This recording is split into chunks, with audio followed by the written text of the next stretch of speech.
And happy holidays, Merry Christmas, Happy New Year, whatever you celebrate. We wish you all the best this time of year. It is the Kaufman Corner Holiday Edition. We've got special. Now, maybe we'll have some more episodes. We don't know. Is Bobby Witt Jr. going to sign? Are the Royals going to pull off another big free agent? If so, we'll jump in and we'll have a special edition Kaufman Corner podcast. But next two editions, Rany and I painstakingly took the time to go through and draft our all-time Royals team. We mentioned this at the end of the podcast last week. If you're catching us via the podcast, remember we stream live, usually on Sunday nights, sometimes on Monday nights at 10 p.m. Central. But we went through and picked basically our all-time Royals team going back and forth. We had a draft. You can only take a player once, so in a minute we're going to find out who went 1-1. Rany had the number one overall pick, whoever he takes, be it, let's say it's I don't know, Chris Getz. If he takes Chris Getz, then I can't take Chris Getz, and nobody from whatever year of Chris Getz he takes can be taken. I don't even remember. I blocked the Chris Getz years out of my remember what year was Chris Getz a Royal? Oh God, 2012. I'm guessing. Yes. So all of 2012 would be gone. It wasn't a playoff year. Let's put it that way. All of 2012 would be gone, and all Chris Getz's would be gone. We're going to do it in two parts because we drafted 52 players. Each of us drafted a 26-man roster. Rany changed the rules along the way to make it more difficult for me to succeed. That is a lie, but that's okay. That is a lie. And when you start doing this, you start realizing, all right, what are some of the nuances that are there? So we did have to adjust some things on the fly, but it was a fun exercise and certainly a trip down memory lane for us when it comes to the history of the Kansas City Royals. We hope you enjoy it. It's coming up right now here on the Kaufman Corner podcast. You're listening to Kaufman Corner, the most in-depth analysis of the Kansas City Royals, breaking down the Royals like no one else can. Kaufman Corner is hosted by Rany Jazayerli and Soren Petro. Rany is a co-founder of Baseball Prospectus, author of Rany on the Royals, and former columnist for Grantland, The Ringer, and The Athletic. Soren is the award-winning afternoon drive host of the program on Sports Radio 810 WHB in Kansas City. Kaufman Corner is proudly brought to you by Gann Asphalt and Concrete, Kansas City's nationally recognized full-service paving and pavement maintenance contractor, making parking lot problems disappear since 1994. Free consultations, no commissions, in-house crews, and every project comes with a written warranty. Find them online at GannAsphalt.com or call 816-484-3338. Gann Asphalt and Concrete, one contractor, all things parking lot. Now, here's your hosts, Rany Jazayerli and Soren Petro. And thank you, Curtis. Let's get right to it, Rany. We decided we'd do a snake draft, so you'll get the first pick, then I get 2 and 3, you get 4 and 5, I get 6 and 7, so on and so forth. So, was it any kind of strain to your mental aptitude to figure out who you were going to take with pick number 1-1? No, I can't say it was. It was pretty chalky to start with. So, so just to be clear for everyone listening, we have already made all of our picks. We figured if we did this live, then no, you don't have to tell everyone that. We could have people could just be like, amazing, the recall. I know, no, making these selections. We've edited out the 7 hours of dead air and the consulting of spreadsheets and the Baseball Reference play index searches. So, and does this guy count here? But he played this many games here. Why can't he count here? Well, because we said this, but I thought it was this many games. We had to consult our text thread multiple times during this. We'll get into some of the rule wrinkles as the draft picks require. So, and I this is my idea. So I gave you the option to pick first or to defer. And like any good Chiefs fan, you elected to go second. You knew that was the winning play. So the first pick here, it's not really that difficult. It's George Brett in 1980. First of all, I want to ask you, why do you think going second was the winning play? Because you chose it. Oh, okay. I actually don't know. I honestly don't know. But what I think you will agree, which I found interesting, is how much your strategy changes depending on whether or not you had the first or the second pick. Because I had a pretty clear idea of who the next two picks might be. So I knew if I went first, I was getting George Brett, and then I'd have to pivot based on what you did with the next two picks. And if I assume you would have taken Brett first, the reason it's not even that just that Brett 1980 is obviously the only MVP season in Royals history. The only season I believe a position player led the league in WAR. He had, I think, 9.4 WAR, but it was not by wins above replacement. I mean, that's not a perfect stat, but it's a really useful stat to compare eras and different teams, and that it's perfect for this exercise. But it wasn't the best season in Royals history. That guy you took with one of your first two picks. Well, Dad, come on, don't be making my picks for me. I'm just it's called foreshadowing. Okay. But the honestly, above and beyond how great a year it was. I mean, he hit 390, right? Well, let's review very briefly what he did. He hit 390. He had a 454 on base. He had a 664 slug. Led the league in all three of those categories. His OPS was 1118. And famously, he had more home runs than strikeouts. 24 homers, 22 strikeouts. It was such a good year that he was clearly MVP, led the league in WAR, despite missing 45 games. He only played 117 games. You recall what was it a wrist injury? I'm trying to remember what it was. He missed a month in the middle of the season, at which point he was like the hottest any player's ever been. He had like 460 from like mid-May to mid-August, and he missed a month in the middle of that and came back like nothing had happened. And here's a fun stat. In the history of baseball, he has the highest wins above replacement for any player who didn't play in 125 games in a season for a position player. So, I mean, 9.4 by itself is amazing, but the way I look at it here is because these are all-star teams, I can find a competent player to pick up the other 45 games. On a per-game basis, there's nobody better than George Brett. Yeah. And then beyond that, if I don't take George Brett, who's going to be my third baseman? There have been a lot of great seasons by a Royals third baseman. The problem is they're all by George Brett. Yeah. I think the top 7 seasons in Royals history at third base were George Brett. So by taking George Brett, it keeps him off your team and forces you to go pretty far down the list of third base seasons to fill that hole. And the only reason he wasn't the top WAR guy is because he didn't play all the games. Had he played more games, he would have been the top WAR guy. He's not far from it. And yes, I would have taken George Brett number 1. And that's one of the things I realized very quickly. I didn't play it out. Okay, well, if I start drafting, let's go 5 picks down. Either way, I was just like, okay, let's get things going. It's Randy's idea. He has the honors. You take, George Brett. But it became very quick. I quickly realized, okay, yeah, I see why this is a no-brainer because I give you the option. Yeah, my pick with the second one. Well, I mean, listen, we both wanted to have a good team, but it was the exercise as much as it was, getting to the conclusion. But the top WAR season of Royals history is 2009 Zach Greinke. Yep. His Cy Young year. And that's where I went. And I knew you'd go George Brett. In fact, I think you'd even said, I'm going to take George Brett if it's number 1. And I would have taken him. And so the strategy quickly became, okay, what's the best strategy knowing you're not getting him? Well, it's to take Greinke. I think that's a no-brainer. Would you have taken him number 2? Yeah, he would have been my number 2. Okay, I think just the sheer dominance of that season to get the best pitcher. And if you get the best pitcher, you can maybe chase behind. If you get 2 and 3, okay, fine. I get 4. I still got number 1 up there to balance out. I felt like I have the strongest year. And so Greinke was a no-brainer to me. And plus, I love Zach Greinke in covering Zach Greinke. My conversations with him, I think he's one of the more fascinating individuals. And I actually think he's really good for a clubhouse, too. I mean, talking to Mark Teahan, watching Mark Teahan light up and talk about what it was like being a teammate with Zach Greinke. So I was thrilled to get Zach Greinke. I would love to have had George Brett. I've always enjoyed my conversations with George. And, of course, he was the iconic player when I was a kid. But it was very good to get Greinke. To me, that's where the draft began, right? Those two were going to go 1-2. And now where do you go? Do I try to grab the next best pitcher? Brett Saberhagen with a 9.7 WAR is the next best one. I thought about, okay, do I grab the top 2 starters and I just start cornering the market on pitching?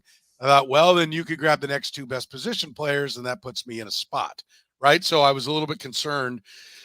If I go pitcher, then I was afraid you're going to go Darryl Porter, and you could then go maybe John Mayberry. You could really start cornering the market on the position players and leave me wanting. So I hedged my bet. I went Zach Greinke, and by far the best season a catcher ever had in Kansas City Royals history. I went Darryl Porter. And I think that's one of the things that people may not realize just how good that season was. 1979, he had a 7.6 WAR, and if you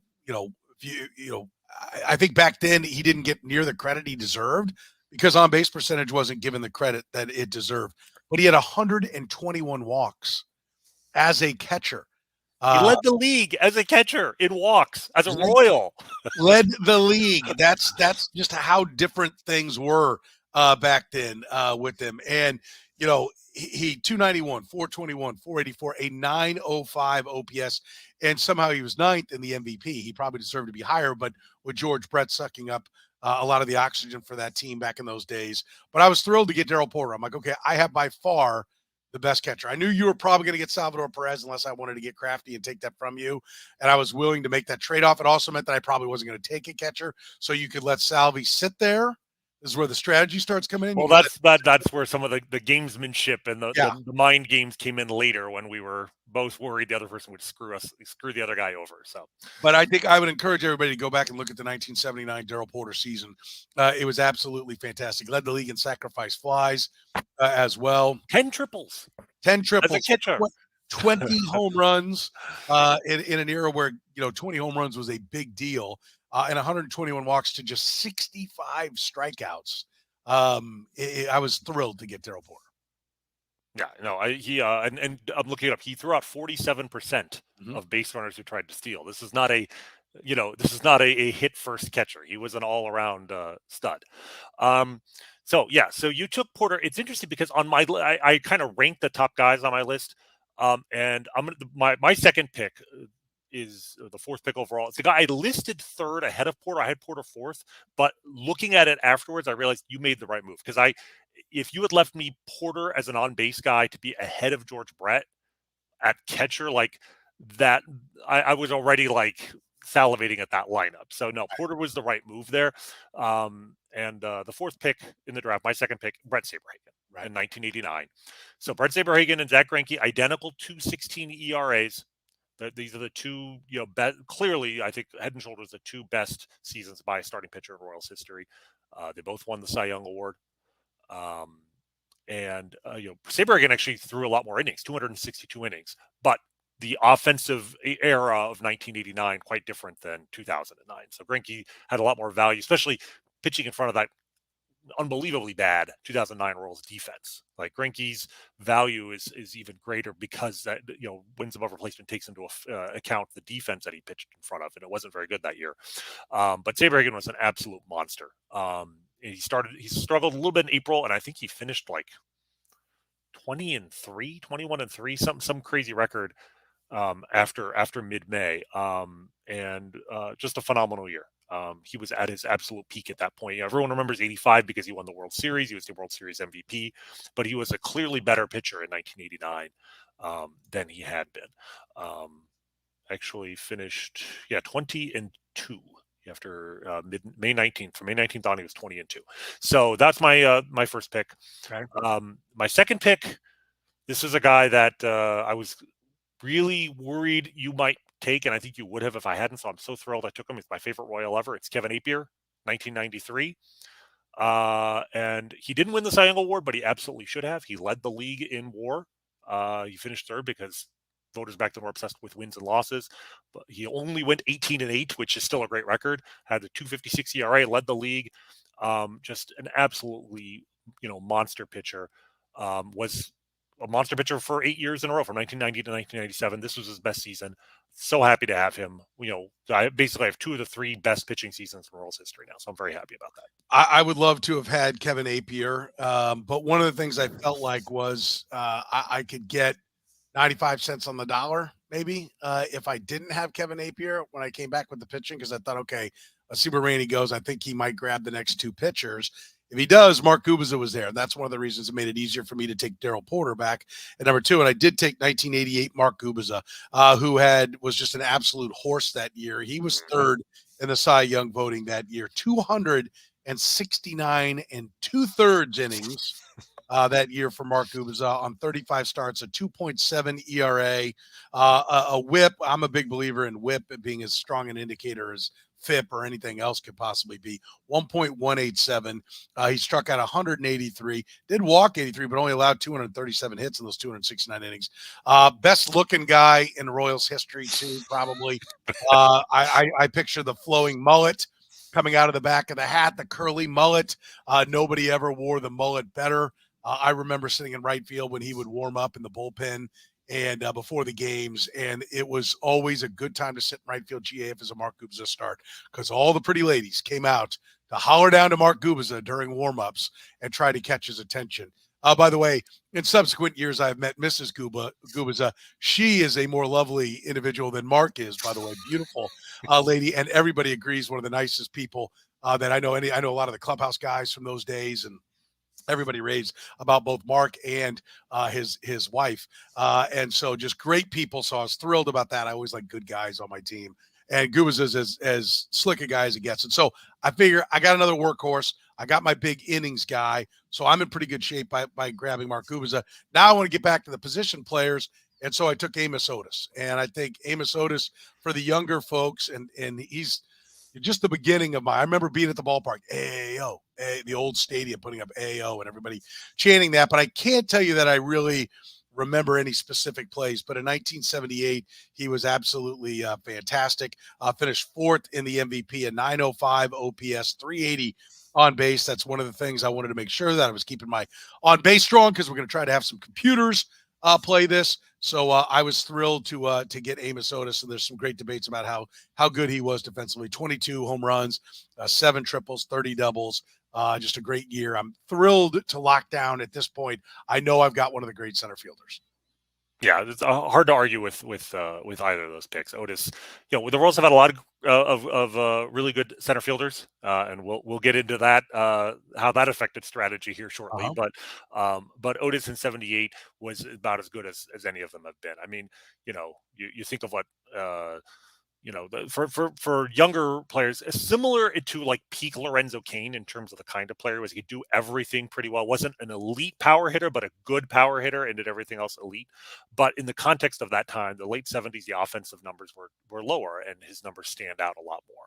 Yeah, and so just for the record, right now I have Zach Greinke, Daryl Porter, Mark Gubicza, and Amos Otis on my roster. All right, and now we get to my fourth and fifth picks, and this is kind of an inflection point for us. My fourth pick was more obvious, I think. I took John Mayberry in 1975.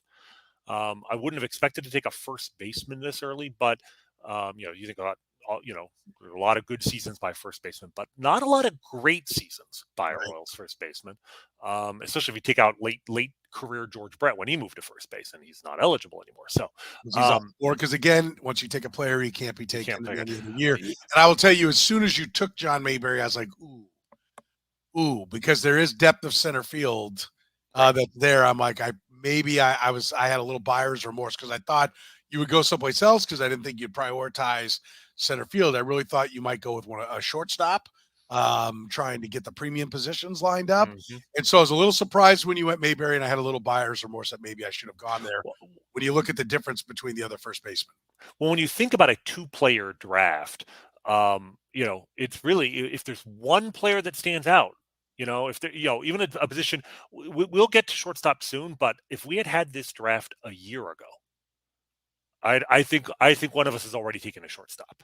Right. And you know what I'm talking about. We'll get to that. But if there's only one season that stands out from the pack, you got to take them. If there's two, there's only 2 of us. And then unless you try and screw over your competitor, which is definitely a possibility with you and I, but there's a little less urgency there.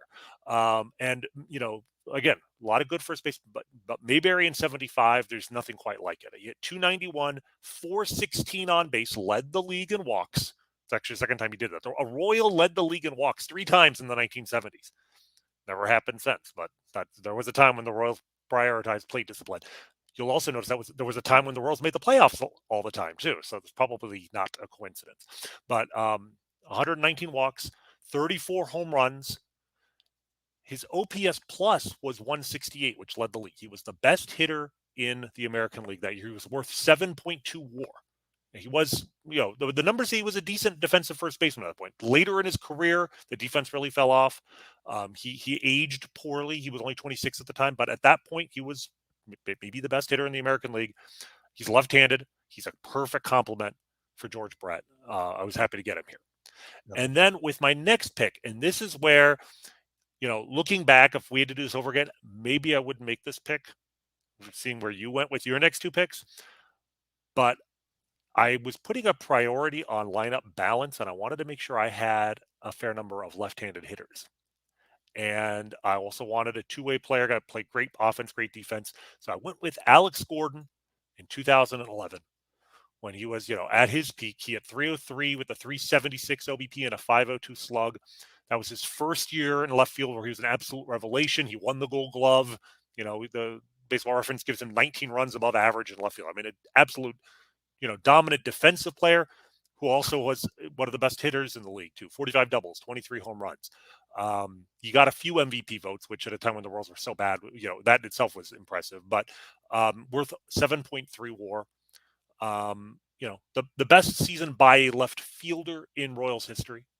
But as you will demonstrate, there was another way to skin that cat. So, but at this point, I've got three hitters in my lineup: Brett, Mayberry, Gordon. I'm really happy putting that lineup together to go with two outstanding starters. Let me ask you a question. Do you like eyeball test?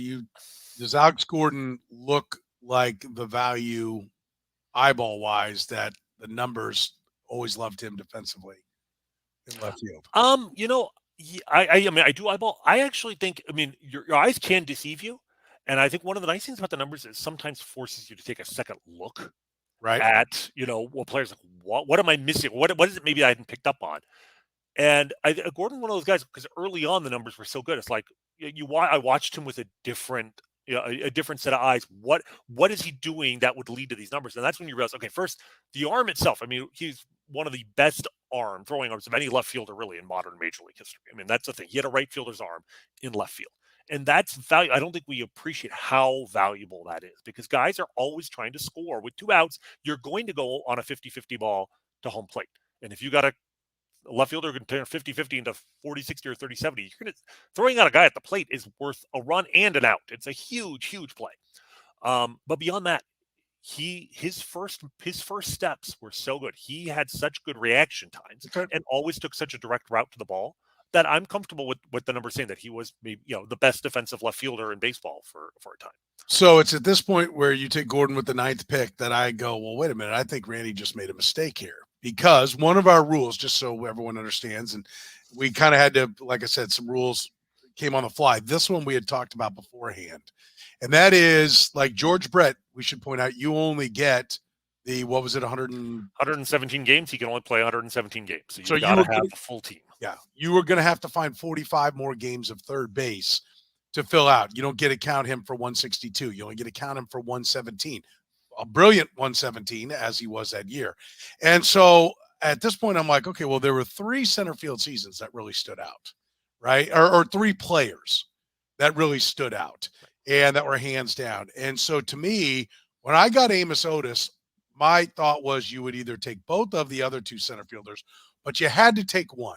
And if you didn't take one, you opened up the first opportunity to box you for one of us to box the other one out on something. There's still quality starting pitching there if you want to go there. To make it clear, the other rule is that you could move a center fielder to left field or to right field. Right. You could always go down difficulty-wise. Right. In the outfield. You could move a right fielder to left field. Yeah.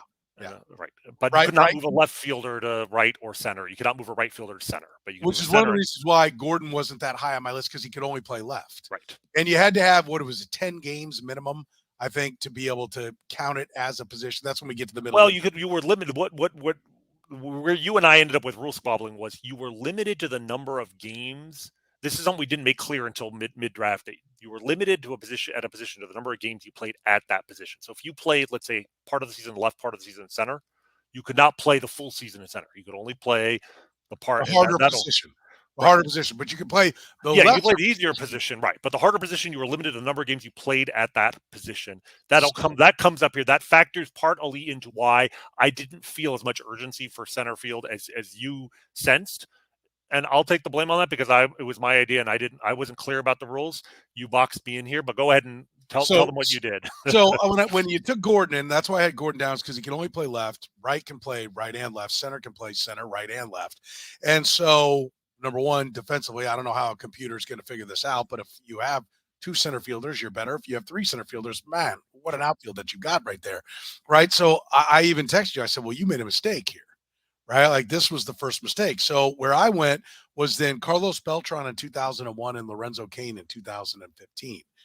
And so I thought, okay, I get the 3. Now all the best center fielders are gone because Willie Wilson's best year is 1980. So you've already lost his best season as a center fielder. And the best offensive years of Willie Wilson are now largely in left field. So to me, I was like, okay, we're getting down to where I'm looking like David DeJesus is probably going to end up being on Rany's team as a center fielder. And David DeJesus is better than people realized at that time, which we can get to later. But I thought, okay, I'm going to grab these center fielders, and that puts Rany in a pickle. If I get, now I've got Otis, Beltran, and Cain. Number one, I'll be interested to see how a computer quantifies center field defense and right field, because whatever they are in center field, they'd be even better in right field. Right. Well, with Cain, it's easier because he actually played right as well. Right. Like, I assume, like, I don't think we've actually established this.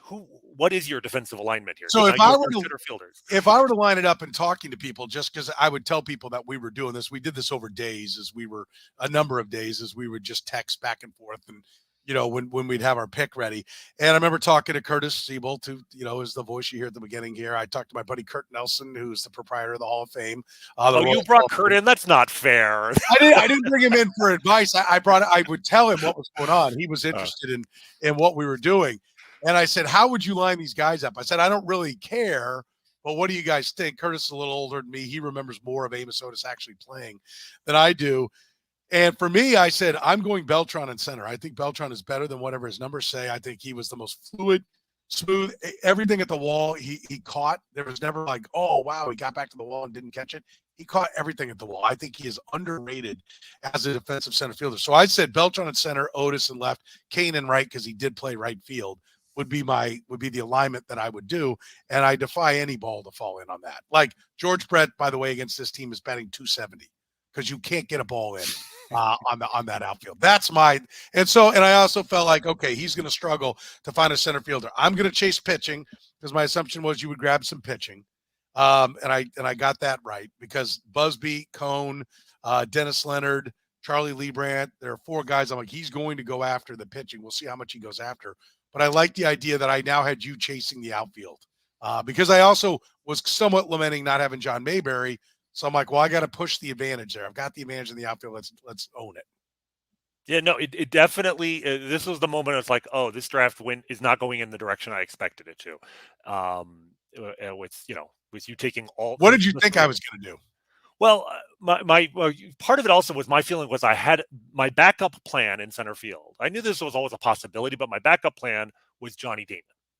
I think it was 2000, where he, his best year before he was traded to the A's.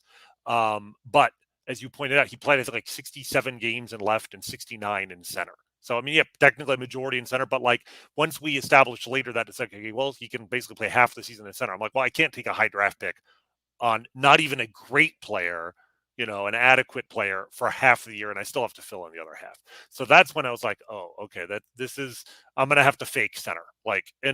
And at that point, it was just like, okay, I'm going to fake center field. I'm going to, let me get the rest of the team to look so strong that it doesn't matter. And it worked out for me in the long run, in my opinion. But it's absolutely my biggest weakness is you have this advantage in outfield defense as a whole. Obviously, you're playing 3 of the best defensive center fielders in Royals history. That's that might even be a better outfield than the 2014-2015 Royals with Gordon, Cain being in there and Dyson. Although honestly, probably not by much, because that's maybe the best defensive outfield any team's ever fielded. But yes, it threw me for a loop. I thought you would take another pitcher, and when you didn't, then it was like, okay, well, a pitcher in what though? Because I expected that as a pitcher. Did you think I was going to go pitcher? Did you think I was going to go pitcher? I thought you would take one of the outfielders, Cain, because he can play right field, and then I thought you might take a pitcher. So when you didn't, I'm like, okay, well, I got to push my advantage, because to me, there were 2 pitchers on the board. You mentioned those 4 guys, and those were probably the 4 next guys on my starting pitcher list. But I felt like 2 of them were a tier above the others. So with my 6th pick, I took Steve Busby, 1974. For you young timers, or even the old timers like me, are just not old enough to remember. I mean, Steve Busby was really the first great pitcher in Royals history, and is also one of the first examples in Royals history of the importance of not making your pitchers throw too many pitches, because he was awesome for 2 seasons. He was good as a rookie and awesome for 2 years, and he also threw, in the year I'm picking, 1974. He threw, 1974. He threw 292 innings, 38 starts, averaged 7.5 innings to start, 20 complete games. 292 innings that year, 260 the next year, and then the following year, at age 26, he blew out his arm, and threw 72 innings. He came back a couple years later, but basically was done, as threw like 150 innings in the remainder of his career. But for that short period of time, he threw a no-hitter, I believe, in his rookie and sophomore seasons, 2 of the 4 in Royals history. 3.39 ERA in 1974, was worth 6.5 WAR. So dominant pitcher. Was an all-star on a young Royals team that hadn't really established itself as one of the best in the majors. The innings, to me, was a real nice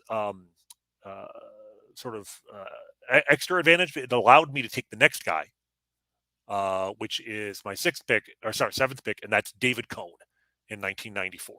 I didn't expect a player from one of the strike seasons to go so early, but I mean, David Cone in 1994 won the Cy Young Award. So now I've got Saberhagen Cy Young Award. Appier should have won the Cy Young. I got David Cone, who did win. He only made 23 starts because the season ended in mid-August, but 172 innings in 23 starts, over 7 innings to start, 2.94 ERA in the height of the juiced era. I mean, this 2.94 ERA is like, a 2.20 ERA today. His ERA plus was 1.71. It was a fantastic year. Led the league in wins above replacement for pitchers, 6.9 in just 23 starts. So, he's kind of like my George Brett on the pitching side. He's only going to be available for about 3/4 of the year, but on a per appearance basis, he might be the best pitcher in this league. So now, with Busby to pick up some of those innings, I don't feel like I'm going to be chasing innings later. So now I have a top 4 rotation that I'm just absolutely thrilled about. One of the things I didn't realize until we got very late in this was how, when you're picking the best seasons, we're overflowing with games played, at-bats, innings pitched.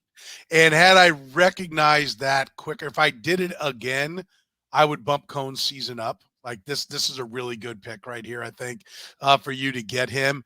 Whatever I gained on the center field, like now I'd go back and go, oh, I like the way you put it, the George Brett of pitching, right? The 1980 George Brett. It's such a great year for those, starts. And when you have Busbys and Leonards out there, and even a Leibrandt, Gubiza, I talked about the quantity of 269 innings for Gubiza. We're swimming in innings. Like we talked about, you had to have 1,500 innings, like was one of the things. Well, we blew past that. Right. Like that was no problem. And had I recognized that sooner, I may have popped on David Cone. So I do think David Cone is a steal for you, where you get him right there. So I bravo to you. All right. Next up for me then is I watched now you with 4 starting pitchers, me with 2. I thought about, okay, do I just let the pitching sit? And if I had it to do again, if I had known the quantity of innings that were there, I think right now, if we're doing this draft again, I don't think there's any way you're taking a pitcher anytime soon after making those 2 picks. I could have let the pitcher sit because I don't think you could take one. Maybe you take one. Right. But then at that point, we both mentioned that we got late in this thing and we're like, well, we're going to be leaving guys in the garage with what we're doing here. Had I recognized that, I wouldn't have done what I did, but I'm still happy with what I did. Okay, because I got 2 excellent pitchers. I took 1985 Charlie Leibrandt, right? And I took 1977 Dennis Leonard. Charlie Leibrandt was, I remember him being part of that rotation. Saberhagen gets so much of the acclaim, and rightfully so. He was the Cy Young winner and brilliant that year. But listen to the year that Charlie Leibrandt had in 85, and you'll understand why the Royals won the World Series. He made 33 starts. was 17-9 with a 2.69 ERA in 237 and 2/3 innings, 38 innings. He gave up just 223 hits. He was 5th in the Cy Young voting. Like, that's I remember it being, Saberhagen, Gubiza, Black, Jackson, they're all lumped in there together. You don't realize just how damn good Charlie Leibrandt was. Like, it was really a great season for Charlie Leibrandt. So I took him, and then Dennis Leonard was one of my favorites. I know he's one of my mom's favorites as well.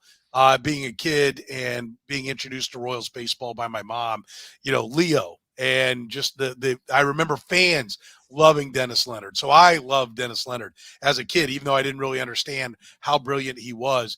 He went 20-12 that year with a 3.04 ERA, 292 innings. Right? Do I have the right year? Was it 77 or 78? I forget. 77, yeah. Yep. 292 and 2/3 innings. 293 innings. He struck out 244. He finished 4th in the Cy Young. So, again, I've taken 2 top 5 guys when it comes to the Cy Young voting in their years. And I feel very good that, yes, I'll give the nod to the guys you took. I would have taken probably the same guys you did.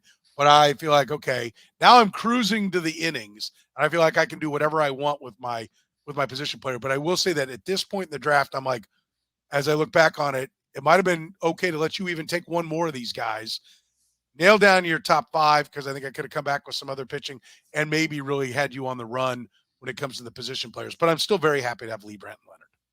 Yeah, no, your assessment is what I had, which is that you took the 2 best pitchers left on the board, no question. But when you took them, I was like, phew, because I'm at this point, I'm stressed about getting the hitters that I need now. And, I wasn't thinking about the pitchers at this point because I had 4 of them. And I'm like, okay, you want to fill in the spots that I just filled, that you just left the best other players on the board. So I also felt like you were. I considered taking Salvador Perez as well and acing you out of the catching, and I figured you had to go catching, which I really wanted to do. I wanted to have you on the run and be way down in catching, way down in outfield. But I knew if you didn't take him, I was going to take Salvador Perez next time around, and so I'm thinking about that. But I know if you do take Salvador Perez, that pushes other things that I need down to me. I mean, you made a comment in the text thread after I made my picks for Busby and Cone that made me think you were about to take Salvador Perez and completely F me over. And on the one hand, if you had done that, you would have still gotten Leibrandt and Leonard, so probably would have been better. On the other hand, I don't know if we'd be doing this. We may have had so much acrimony between us, we'd never get around to taping. So, but at that point, that's why my next pick was Salvador Perez. I'm like, I cannot take the chance here because. I mean, I love Mike McFarland, and I'm happy to have him on the team, but not as a starting catcher. So, so Salvador Perez, 2021, that was my next pick, the 8th pick in for me on the draft. This is the year he led the American League with 48 home runs and 121 RBIs. Wait, but you skipped one of your picks. No, he was pick 8. I'll get to pick 9 in a moment. Okay, well, I wrote it down. That's not how you texted him to me. Okay. Well, no.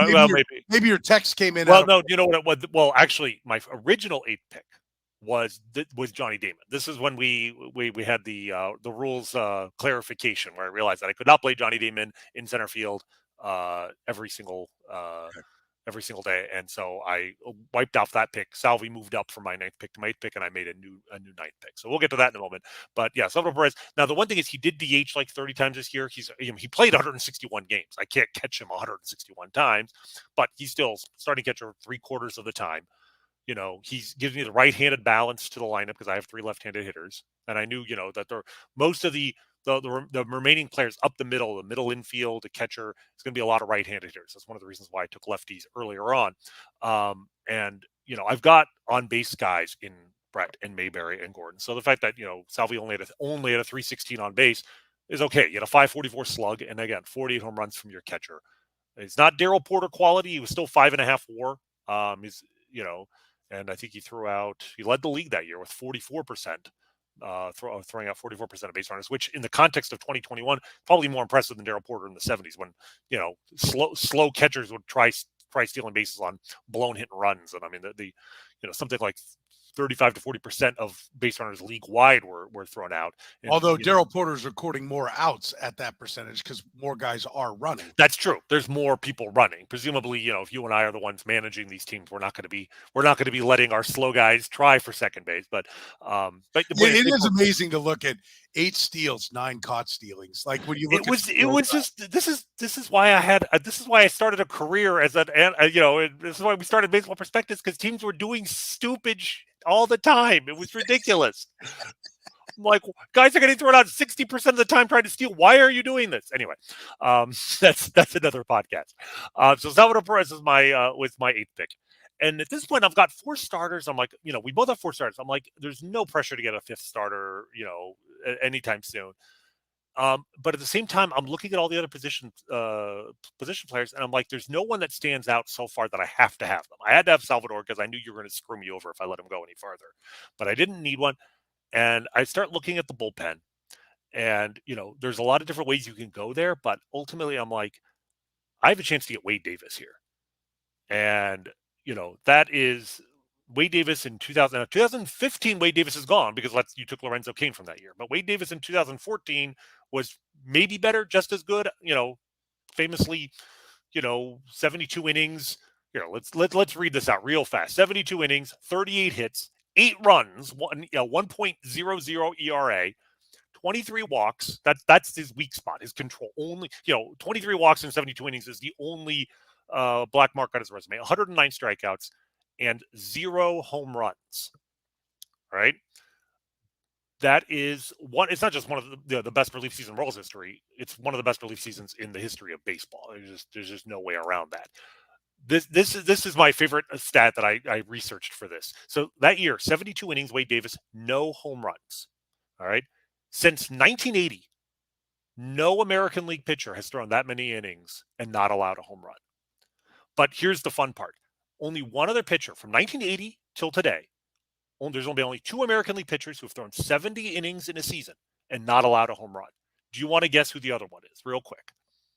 Well, Mark Littell only allowed 1. But that was but 1 is not 0. Hit number 1. He also pitched it was also in 2014. Greg Holland or hit number 2, he was a Royal. Hit number 3, he was not Greg Holland. Herrera? Kelvin Herrera. Only 2 pitchers in the last 45 years have done that in the American League. They were teammates on the 2014 Royals. There's a reason why I will put the 2013 to 15 Royals up with any team in Major League history in terms of greatest bullpen of all time. It's insane. But Wade Davis, his OPS against that year was 408. OPS, not OBP, not slug, the combined, right? He gave up a 229 on base and a 179 slugging average. That is a slug, I think, is the third lowest of any reliever in Major League history with 70 innings. So, just a dominant season. There's no way around it. He's my closer. He's awesome. When you make that move, I'm like, wait a minute, because closer was not even on my radar screen. And when you then break down the closers and what they actually mean war-wise, you quickly find out that there is Wade Davis and there is Greg Holland, and then there is the rest. Now, from a purely war standpoint, there are other relievers, Dan Quisenberry and Steve Farr, that have massive numbers, but they're largely based upon the massive amount of innings that they were. Exactly. Yep. They were not the dominant forces that, 1 inning, like if we're going to Stratomatic this and play out the at-bats and things like that. Wade Davis and then Greg Holland were just dominant. 100 strikeout guys, 15 Ks per 9 type freakish numbers. And so when I looked at that, because I'd been thinking, well, Quisenberry's there, Farr's there, we got the HDH that's there. There's plenty of relievers. When you took them, I'm like, I better take a closer look. And I'm like, okay. And at that point, like you talk about the computer that's going to play the games. I've never seen that kind of stuff, right? I play I play rotisserie baseball, which is just category accumulation for the most part, and not the whole actual data that tries to create real games. So I'm out over my skis in doing this to begin with. But I'm like, okay, that must be important. So I better get the other guy. That's what I'm thinking right now. After you go there, I'm like, I have to go get Greg Holland. I've been also thinking about shortstop for a couple of picks now. Like Mm-hmm. Jay Bell's season really jumps off the screen at you. Jay Mm-hmm. Bell in 1997, people may not remember, he only played 1 year with the Kansas City Royals, but what a year it was. He was absolutely fantastic with a 291 batting average, 368 on base, and a 461 slug, 21 home runs from the shortstop position, 92 driven in, and he had more than 2 wins of WAR, 2.1 WAR on the defensive side. So I'm getting a great defensive season as well at a premium defensive spot, which I'm assuming is going to pay dividends. Getting that kind of production out of the shortstop. So to me, I've been thinking about Jay Bell for a while. I've been worried about you taking Jay Bell, so I took Jay Bell, and then I followed that up with Greg Holland to make sure I had one of the 2 dominant closers. Yep, it's fun when we first Holland started. 13, Jay Bell 97, by the way. Right. Yes. So when we first started the draft, like you, I kind of I ranked players just as a screening tool by wins above replacement, and among relievers, I mean Quisenberry and Farr were at the top, and I thought I'd be taking a closer look at Quisenberry as my first reliever. But then what I think the difference is I realized, like you said, there's so many innings out there that I can't overvalue a player based purely on his playing time. Right, Dan Quisenberry was throwing twice as many innings as Wade Davis and Greg Holland, which is a tremendous value in a real team. But on an all-star team where I can get those good innings somewhere else, dominance is going to be more important than really good along with quantity. So that's where I kind of changed directions midstream. But yes, so Holland is 98% of what Wade Davis was. Davis was a little better, but that's absolutely those 2 seasons were clearly the best on the board for relief. And I mentioned this earlier, a year ago, Jay Bell, I would have considered him with my second and third picks. I definitely would have taken him with the 4th or 5th pick because it's such an outlier among shortstops in Royals history. I mean, 5.4 WAR was just leaps and bounds above everybody else. It's just so funny. He played 1 season for the Royals. They made a really good trade to get him, and then he was a free agent. And it didn't matter because they weren't good anyway. But like him and Jeff King came in and were really good for that team. But no, that's a very good pick. And what I did now with my next 2 picks. So the first one, I took Jose Offerman in 1998, and which if you had not taken Wade Davis. And let's say you take somebody else.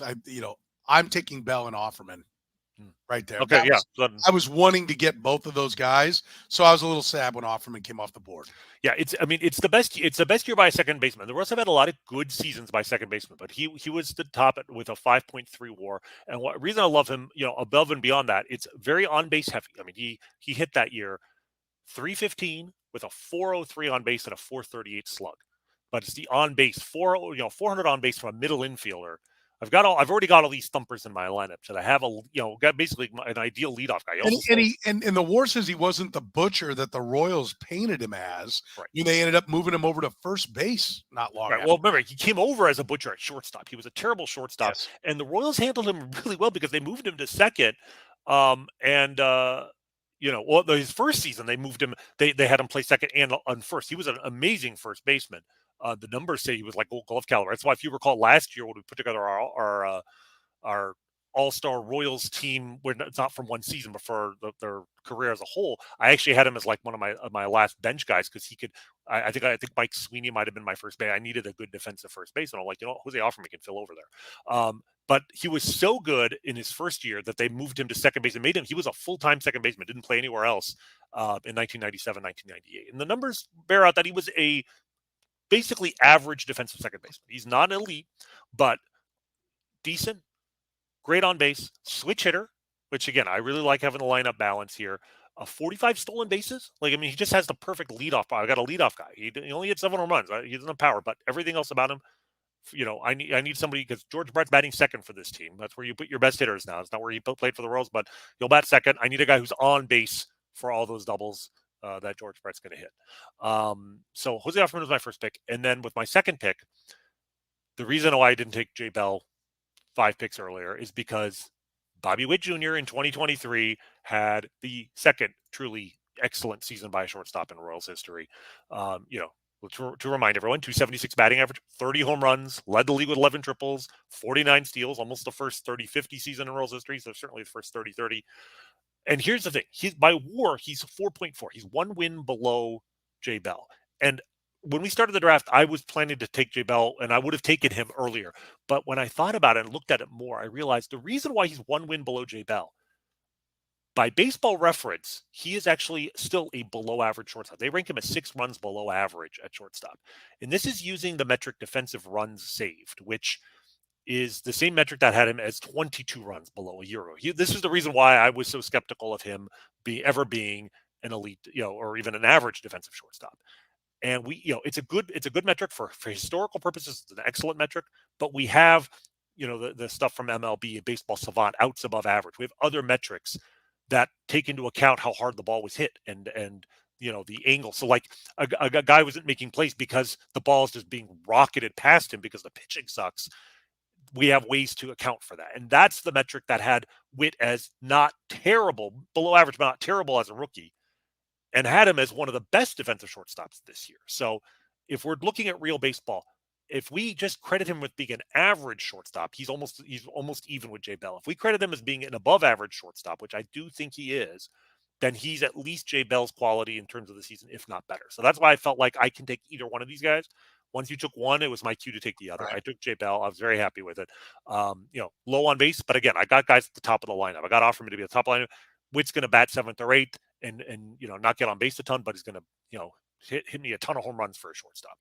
I'm sitting there right now watching a short and a second come off, knowing short can play second, right? Short can play third, or no, short can play second. We just short. Well, we said with outfield you can move it, you can start there. With infielders, you have to have played at least 10 games at the position to show that you can play. To show you could play it, which will come in later. You made a very good pick later, which we'll get to, because it's hard to find guys in Royals history who can play multiple infield positions in the same season competently. So I'm looking here, and I've got Darryl Porter, Jay Bell, Amos Otis, Carlos Beltran, Lorenzo Cain. So I've got my outfield. I'm all set there.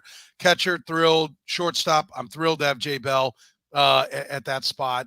I looking at the pitching all looks the same to me. So I'm like, I got to start filling some position players. I'm thrilled to get right now 1987 Kevin Seitzer.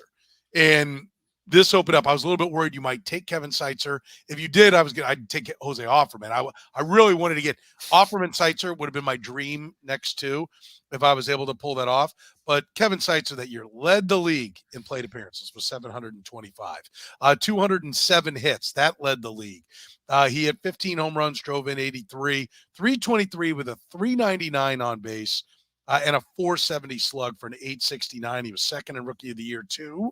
Mark McGwire at 49 home runs. He would have won in 90% of seasons. But he was an all-star, and he was top 20. He was 20th in MVP voting. That's how good Kevin Seitzer was. And when you dig deeper, he played most of the time at third base. Like it was 140 games I got out of him at third base. I'm coming off the top of my mind, but he also played some first. So as I'm knowing where I'm turning around and going now, Mike Sweeney, because I'm worried about getting boxed out on having a quality first baseman. I felt like I had to take Mike Sweeney. Like I said, I would love to have been going Seitzer Offerman here, but I need to go ahead and take Sweeney. Sweeney's been just as Salvador Perez was kind of destined to you. Mike Sweeney was destined to me. Question was, which year was I going to get? Because other guys, right. I don't actually get Mike Sweeney's best year. In fact, I get Mike Sweeney in 2002, which is still a very good year, by the way, I'll point out for Mike Sweeney.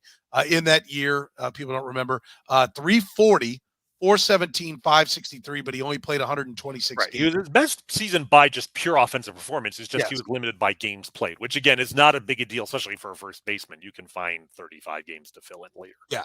If you go, I mean, if you add in that he played 159 games in 2000, his 407, 523, 930, that's the year he had 29 with 144 driven in.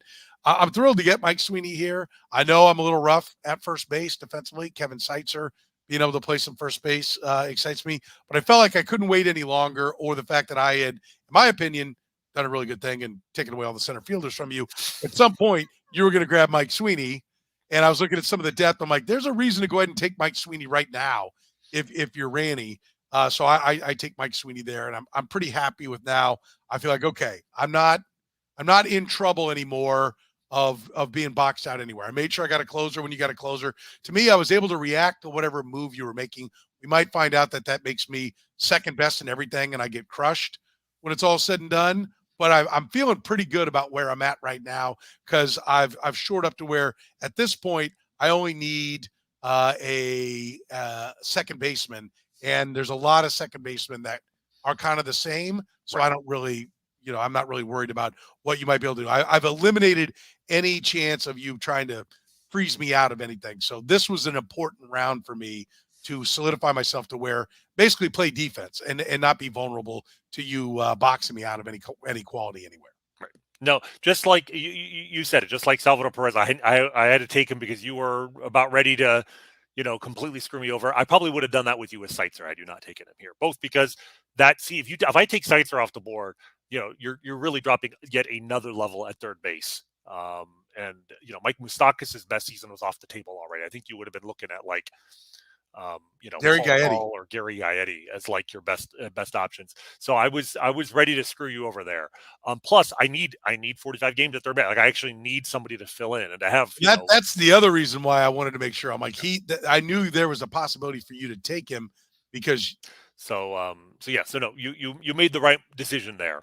And at this point now I'm like you said, these are our last two picks for you. Yes, in the first round. It's to turn the corner the on first the half of the draft. Yeah. So at this point, I need to start filling out the outfield. Like, you've screwed me over, but like, you could easily take a fourth outfielder.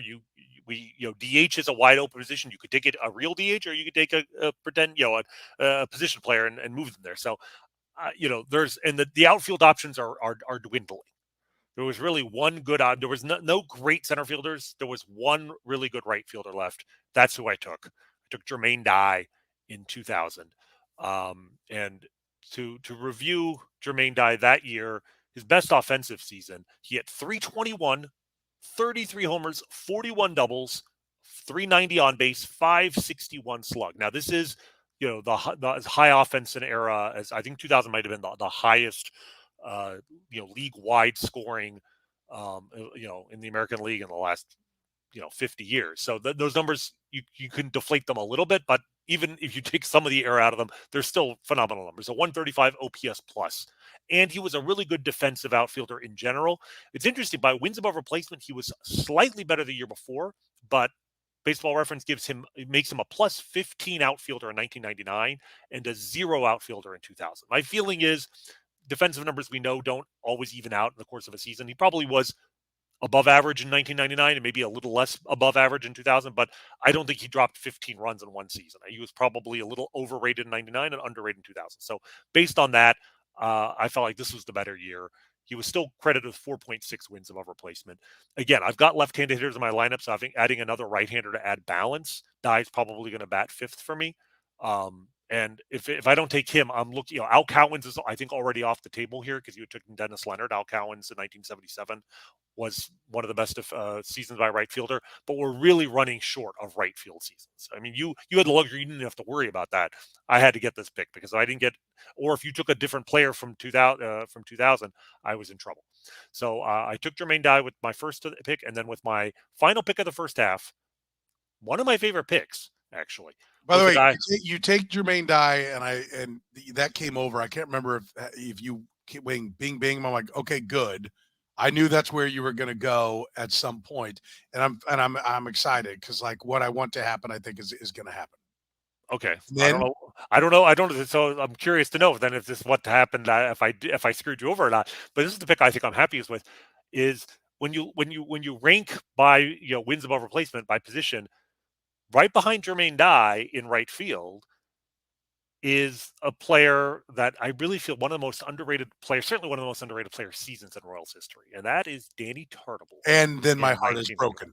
Because I thought you're going to take Dye, he's not going to take Tartabull as well. Am I in Tartabull as my DH? Oh yeah, exactly. I mean, then so we both of us were, and look, if you rank DHs, obviously, Hal McRae dominates the list, and that's great.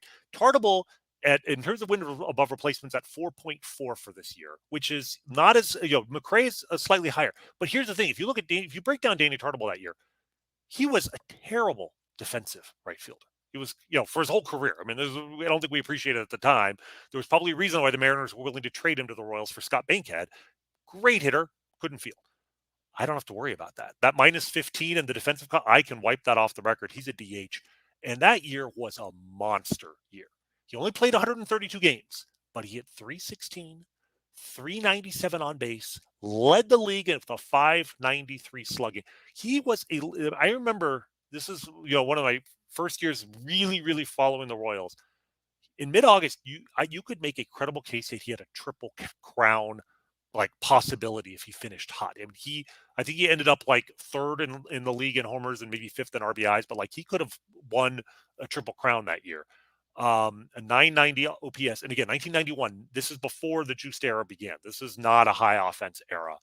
By OPS plus, he's at 171. And here's the argument I will make that I have the dominant team here is simply this list. There's 3 players in Royals history who have an OPS plus in a season of above 153. They are George Brett, John Mayberry. Both of those guys did it twice, and then Danny Tartabull.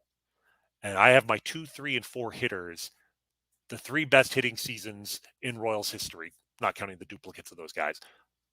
Tartabull, he's going to miss 30 games. He's only going to be a DH, but to have him with those 2 other guys batting 2, 3, 4, the core of my lineup, the heart of my lineup, I'm thrilled about. Yeah, and that is a great pick by you, and it crushes me because that's exactly where I wanted to go. And so now I'll be honest with you, a defeatist moment for me. I simply am like, all right, let's close out the infield. Go ahead and take Whit Merrifield. I get some position flexibility based upon whatever I'm able to do later on because of his position flexibility. But it gets me second base. And Whit Merrifield, 2018, Whit Merrifield led the league in hits with 192, played 158 games, had 45 stolen bases. That also led the league. 367 on base, 304, 367, 438 slug, and 806. He was 17th in the MVP voting. It was an outstanding year for Whit Merrifield. It was in that stretch where he was at his best. And I get a guy that I now know that, okay, I pretty much can do anything I want here moving forward because of all the games played. For me, you have all the partial seasons. I have all the ones where everybody played all the time. And so I pretty much can go anywhere, which again, I don't realize it yet, but I'm looking back on it now. There was maybe a reason to be going for the Tartabulls and those kind of things. When you're going to back up all-stars with all-stars, it's okay. There would have been a reason to go do that. So I take Whit Merrifield. Right now, your team is what at the halfway point? What are you looking at? So I have 4 starters. I have Saberhagen, 89, Apier 93, Busby 74, and Cone 94. I have the one reliever. I have Wade Davis in 2014, and then I have Salvador Perez behind the plate, 2021. I have Mayberry 75 at first base, Offerman 98 at second base, Witt 2023 at shortstop, Brett 1980 at third base. I have Gordon 2011 in left field, and I have Jermaine Dye 2000 in right field. I do not have a center fielder yet. Okay, and so that's what you're right now as we're turning the corner. Your need is center field. Yes, right? You're not thinking pitching, whatnot. I've punted center field. I know it's a problem. I'm going to have to start fixing that. And we'll go into what our mindset is here moving forward on the back half when we get to next week's podcast. But so for me, I've got my starting catcher, Darrell Porter, in 1979. My first baseman, 02 Sweeney. Second base, Whit Merrifield, 18. Third base, Kevin Seitzer in 87. Jay Bell in 97. I'm very happy with my infield because I have all the center fielders in the outfield. Amos Otis in 78, Beltran in 01, Lorenzo Cain in 15. So I feel good that your infield's better, definitely. But I think the combination of defense, on base, everything that I have, I feel good about where I'm at. I have 4 starting pitchers: Zach Greinke, 2009, Mark Gubicza, 88, Lee Brandt, 85, and Dennis Leonard in 77. And I have my closer at 13. So I feel pretty good about where to go. I want to get the best bat I can at DH, but and then I'm gonna have to put together a bench. But I like where I'm looking, and I think things look pretty good here moving forward. We'll end it right there. And next week, we will come back and tell you what happens, give you our mindset on what we think we need to do coming in, how things kind of evolve, and then what we think of the 2 teams. We'll do that next week here on Kaufman Corner. So for the good Dr. Rany Jazayerli, let me just tell you, we're proudly brought to you by our friends at Gann Asphalt and Concrete, Kansas City's best, nationally recognized full-service paving and pavement maintenance contractor. Parking lot problems, they disappear when you know GAN. Don't risk accidents and liability in your parking lot. Get a brightly striped parking lot today. If you own a business or manage a business, let GAN Asphalt and Concrete take care of you. Call 816-484-3338 or find them online at ganasphalt.com. For Dr. Rany Jazayerli, I'm Soren Petro saying thank you very much for joining us here in Kaufman.